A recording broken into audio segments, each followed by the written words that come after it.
మంతా తుఫాన్ ఎంత తీవ్రమైనదో తెలుసా? తుఫాన్ తీవ్రమైతే ఏ నంబర్స్ కు కాల్ చేయాలో తెలుసా? చెప్పు. బంగాళాఖాతంలో ఏర్పడిన అల్పపీడనం వాయుగుండంగా తర్వాత తుఫానుగా మారుతుందని ఇప్పటికే వాతావరణ శాఖ ప్రకటించింది. ఈ తుఫాన్ తీవ్రమైన గాలులతో భారీ వర్షాల నుండి అతి భారీ వర్షాలకు కారణమవుతుందని ఇప్పటికే వాతావరణ శాఖ హెచ్చరించింది. ఈ తుఫానుకు మొంతా అని ఐఎండీ పేరు పెట్టింది. దీన్ని థాయిలాండ్ సూచించింది.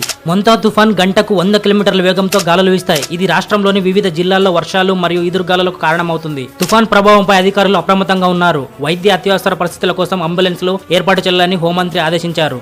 ఆంధ్రప్రదేశ్ మరియు తెలంగాణలోని అనేక జిల్లాల్లో రాబోయే 5 రోజులు భారీ వర్షాలు కురిసే అవకాశం ఉందని వాతావరణ శాఖ తెలిపింది. మొంతా తుఫాన్ కారణంగా చాలా జిల్లాల్లోని పాఠశాలకు సెలవులు ఇప్పటికే ప్రకటించారు. మత్స్యకారులు సముద్రంలోకి వేటకు వెళ్లరాదు. తీరం వెంబడి బలమైన ఈదురుగాలులు వీస్తాయి. ప్రజలు అప్రమత్తంగా ఉండాలి. ఈ 5 రోజులు రైతులు వ్యవసాయ పనుల్లో తగిన జాగ్రత్తలు తీసుకోవాలి. ఇంట్లోనే సురక్షితంగా ఉండాలి. తుఫాన్ సమాచారాన్ని ఎప్పటికప్పుడు అధికారులకు ప్రజలు తెలియజేయాలని హోంమంత్రి గారు సూచించారు. సహాయ చర్యలకు ఎస్డీఆర్ఎఫ్, ఎన్డీఆర్ఎఫ్ బృందాలు పంపించాలని హోంమంత్రి అనిత గారు సూచించారు. విపత్తుల సంస్థ control room toll free numbers 112-1070 1800-425-0101 సంప్రదించాలన్నారు.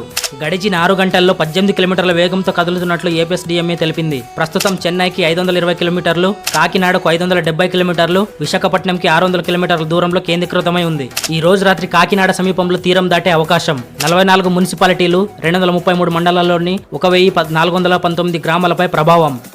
Communication కోసం జిల్లాలకు 16 శాటిలైట్ ఫోన్లు, 35 డిఎంఆర్ సెట్లు పంపిణీ.